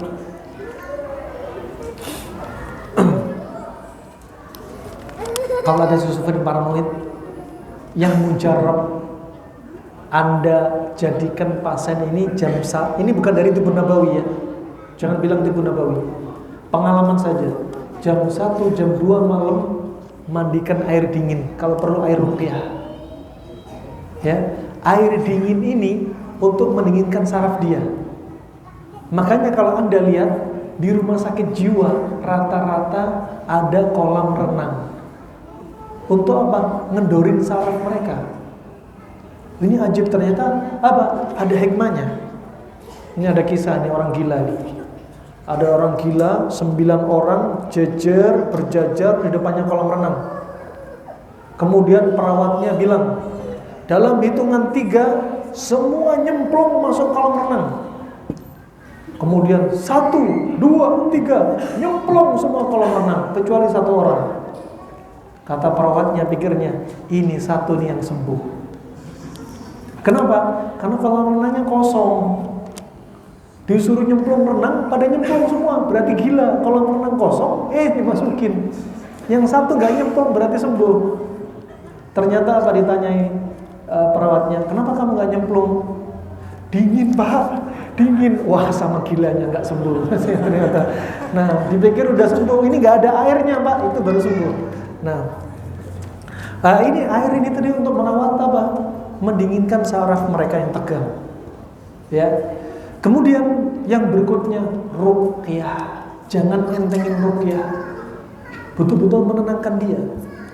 Ya, kalau Anda lihat obat-obat haloperidol, CPZ, alprazolam, ya, diazepam, obat-obat ini apa? Untuk menjinakkan apa? Keinginan yang apa? Membludak, ya, menggelegar dari orang tersebut. Keinginan itu diredamkan dengan apa? Melemahkan saraf dan fisiknya. Lain kalau dengan Al-Quran, apa? untuk menenangkan saraf dia, untuk menenangkan otak dia. Tidak perlu minder, walaupun baca Al-Quran kok tidak ngefek-ngefek. Kita nggak perlu efek dari dia, nggak perlu efek teriak-teriak ada jinnya macam-macam, nggak perlu. Baca terus, yakin. Kata Ibnu Qayyim, kalau pengobatan ini, ya, anda nggak yakin, nggak banyak manfaat akan anda dapat, atau mungkin anda nggak akan dapat manfaat. Ya, baca terus 1 hari 4 jam aja. Kenapa? Karena ini sudah teruji coba. Ya, bacakan seharinya 4 jam. Kalau anda sendirian nggak mampu mungkin, giliran familinya, giliran, dan yakin, ya, baca terus tiap hari. Nah, wallahu a'lam bishawab. Kemudian jangan kasih dia makanan-makanan yang sifatnya panas, jahe, merica, cabai. Kasih makan dingin-dingin. Kasih labu kuning. Ya, kasih labu kuning untuk menenangkan diri dia. Bagaimana cara pengobatan asma dengan lemak sapi? Lemak sapinya diambil, dimakan gitu aja. Ya, lemak sapinya dimakan gitu aja, termasuk rematik. Ya, termasuk rematik. Di negeri Yaman mereka menggunakan lemak penyu. Ya, lemak penyu dimasukkan 2 toples, udah kalau konsumsi langsung aja konsumsi. Kadang mereka campur madu malah. Nah, untuk obat batu ginjal habatus sauda, madu, pengolahannya gimana? Disebutkan Ibnu Qayyim, ya, habatus sauda, kalau dosisnya habatus sauda itu 1 cumut. 1 cumut katakan 1/3 sendok makan. Anda tumbuk, kalau bisa Anda beli yang biji, karena habatus sauda yang bagus itu biji. Kalau biji sudah ditumbuk, dibiarkan 4 jam nggak dikonsumsi, sekitar 60% khasiatnya hilang, minyak athirinya hilang, partikelnya banyak yang hilang bersama udara. Makanya tumbuk masih utuh dicuci dulu. Kenapa? Karena sebagian habatus sauda ada yang diteliti oleh ahli laborat, ada kencing tikusnya. Makanya dicuci dulu. Ya, terus ambil 1/3 sendok, tumbuk, dicampur sama madu 1 sendok. Ya, kalau Anda rebus 1/3 sendok tadi direbus, ya, dengan air kira-kira apa? 1,5 gelas sampai jadi 1 gelas. Kemudian matikan airnya, ya, kasih madu, minum. Ya, minum 2 kali sampai 3 kali. Nah, 2 kali sampai 3 kali. Mau ditambah dosisnya juga tidak mengapa. Kemudian,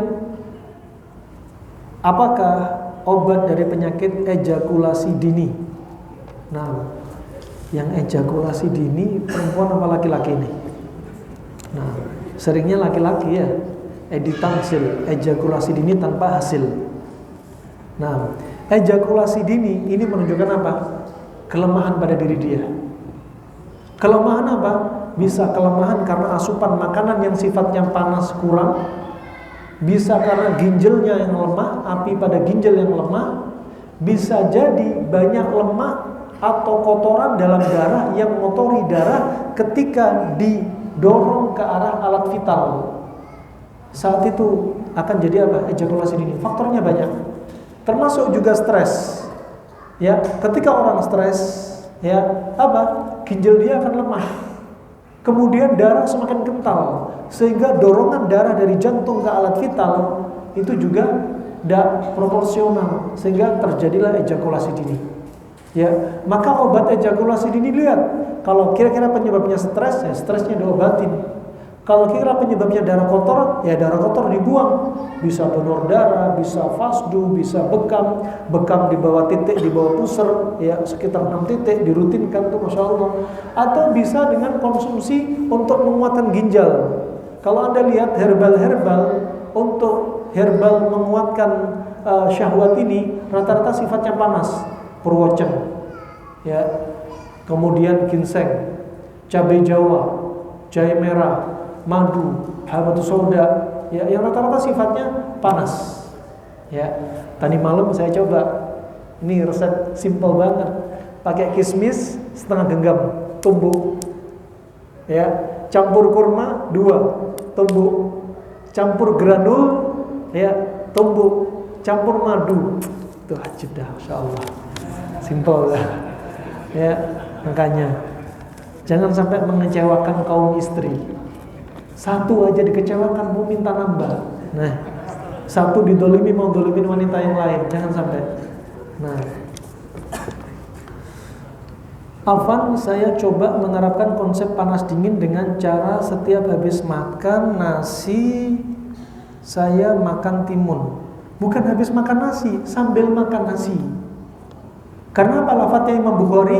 Bab al-jama' bainal launaini fil akli bimarrah. Bab mengkombinasi dua warna makanan sekaligus. Kalau makan kurma, timunnya jangan nanti. Sekarang kurma. Tapi bukan gitu juga. Tangan kanan kurma, tangan kiri timun. Enggak juga. Habis timun, kurma pakai tangan kanan langsung. Dan dikasih jarak. Begitu pula nasi. Nasi langsung timun. Ya, nasi langsung timun contohnya. Nah, terus nggak pakai lauk. Ya. Mana lauknya nggak disebutin di sini, disembunyiin lauknya. Mentang-mentang panas dingin. Nah, semoga Allah Ta'ala selalu, amin jami'an. Ayah ana melarang ibu ana untuk berbekam dengan alasan kondisi fisik ibu ana lemah di mata beliau. Namun keadaan ibu ana baik-baik saja dan beliau ingin sekali berbekam. Namun karena dilarang oleh suaminya, beliau menurut dan patuh. Pertanyaannya, bolehkah mengikuti hal tersebut? Nah, masalahnya tinggal komunikasi aja, tinggal menjelaskan. Mungkin si bapak perlu dijelaskan, langsung dihadirkan kepada terapisnya kalau perlu. Hanya metode bicara aja, metode menyampaikan aja. Bagaimana menasihati ayah, anak, sampaikan aja, nggak mengapa. Sebenarnya kalau kita lihat di dalam istilah air ada water treatment. Tubuh kita juga perlu apa? Blood treatment. Setiap air berputar akan ada saatnya air yang paling berat itu di bawah. Terjadi korosif dan lain sebagainya. Sama, tubuh kita ketika banyak makan, makanan kita diserap kemudian jadi darah. Kalau makanan kita jorki, jorok sekali, darah ikut jorki. Hitam, kental, bau, ya, banyak busanya, banyak lemaknya dan lain sebagainya. Kalau dibiarin darah kotor, lama-lama jadi plak, menyempitkan pembuluh darah. Lama-lama bikin pembuluh darah jadi kaku. Ya, lama-lama bisa nyumbat jantung. Sampaikan nasihat seperti ini. Pak, kalau dibiarin darah kita kayak gini, lama-lama darah kita kotor. Apalagi ibu yang sudah menopause, gak haid. Tadi ketika haid darah dibuang, ketika menopause mulai banyak muncul penyakit. Maka dari itu lebih penting lagi ibu yang menopause untuk apa? Bisa berbekam, donor darah atau fasdu.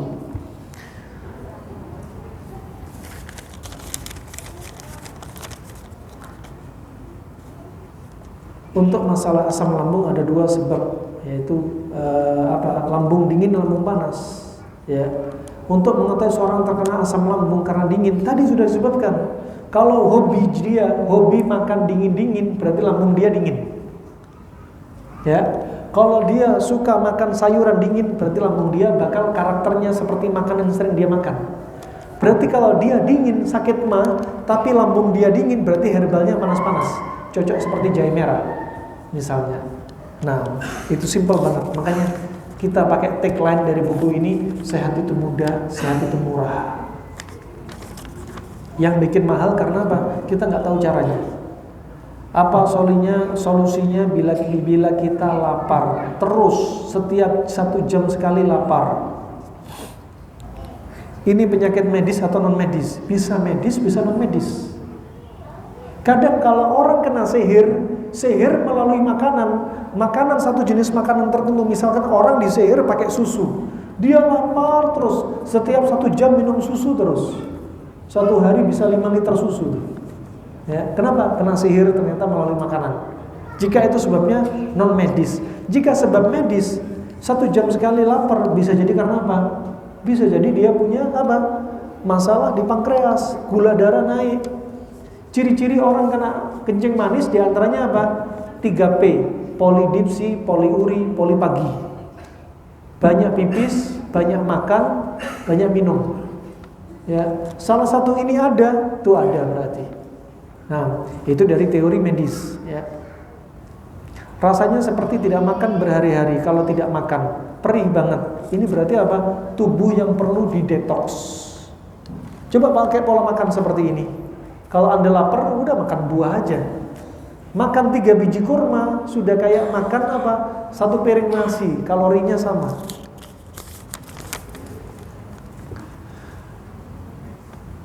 Lebih baik bekam atau fasdu? Apa manfaatnya merutinkan bekam di tanggal sunnah? Banyak manfaatnya. Bekam di tanggal-tanggal yang dianjurkan, tanggal 17, 19, 21, ada hikmahnya. Di tengah bulan saat itu darah kita mendidih, keluar di permukaan, makanya bekam cocok. Dan ketika darah mendidih, makanya ada puasa ayyamul bid 13, 14, 15 Hijriah, puasa. Bekam 17, 19, 21. Kenapa? Kalau tubuh lagi mendidih, kebanyakan darah lagi menggelegar, ya, makanya dianjurin puasa. Biar apa? Menggelegarnya darah berkurang. Ya. Kemudian apa? Bekam biar apa? Biar apa? Darah tadi yang di permukaan panas jadi keluar. Nah, adapun fasdu gak harus 17, 19, 21. Gak ada ceritanya sunnahnya fasdu seperti sunnah waktu bekam, gak ada.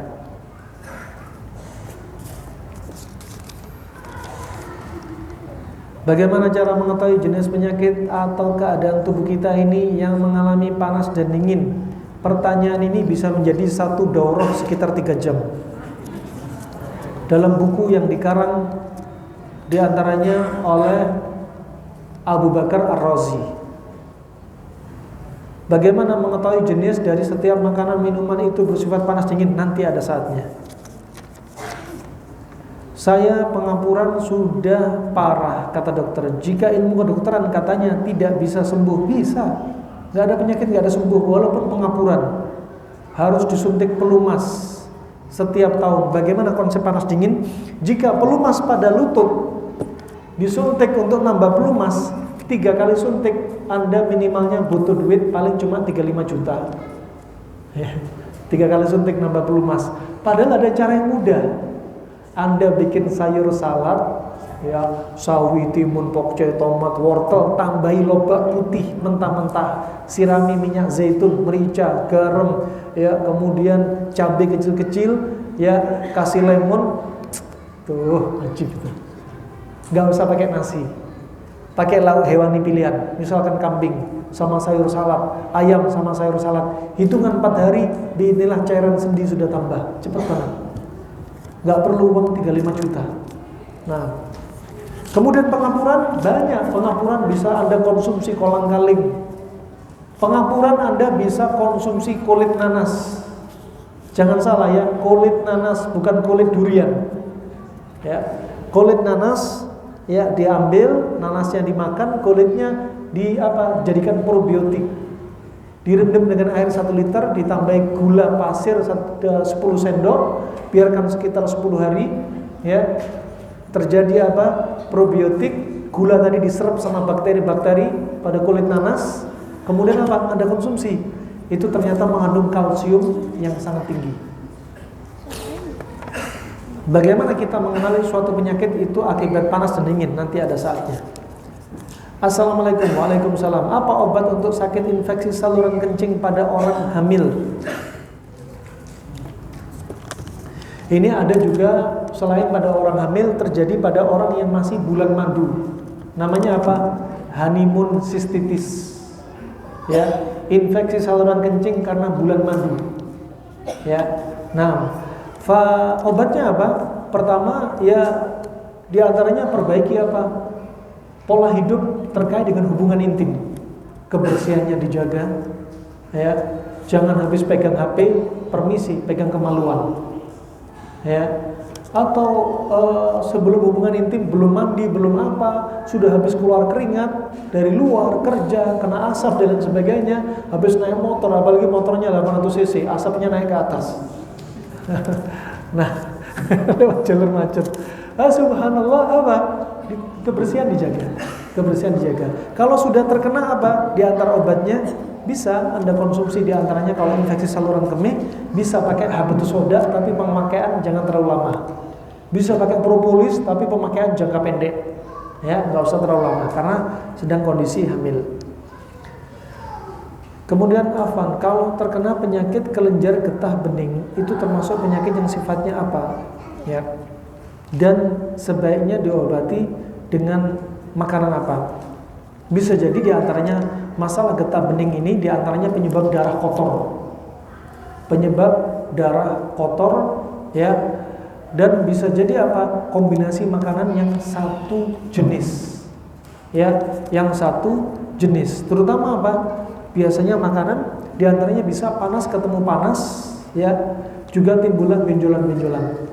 Nah, untuk getah beningnya bisa dikompres dengan apa? Habatus sauda ditumbuk, ditambah cuka, dipanaskan di atas api, kemudian dioles ke getah bening yang bengkak. Dan pola makan diperbaiki. Herbalnya cari pendingin seperti apa? Herbalnya bisa menggunakan sarang semut. Nah, wallahu a'lam bishawab, itu saja bisa saya sampaikan ya. Alafu minkum, jika ada salahnya, jika ada benarnya dari Allah semata. Semoga Allah jaga kesehatan kita, semoga Allah jadikan kita istiqomah di atas ketaatannya dan dijauhkan dari segala wujud kemaksiatan, dan semoga Allah wafatkan kita dalam keadaan husnul khatimah. Amin ya rabbal alamin. Wabillahi taufiq wal hidayah. Subhanakallahumma bihamdika asyhadu an la ilaha illa anta astaghfiruka wa atubu ilaik. Wassalamualaikum warahmatullahi wabarakatuh.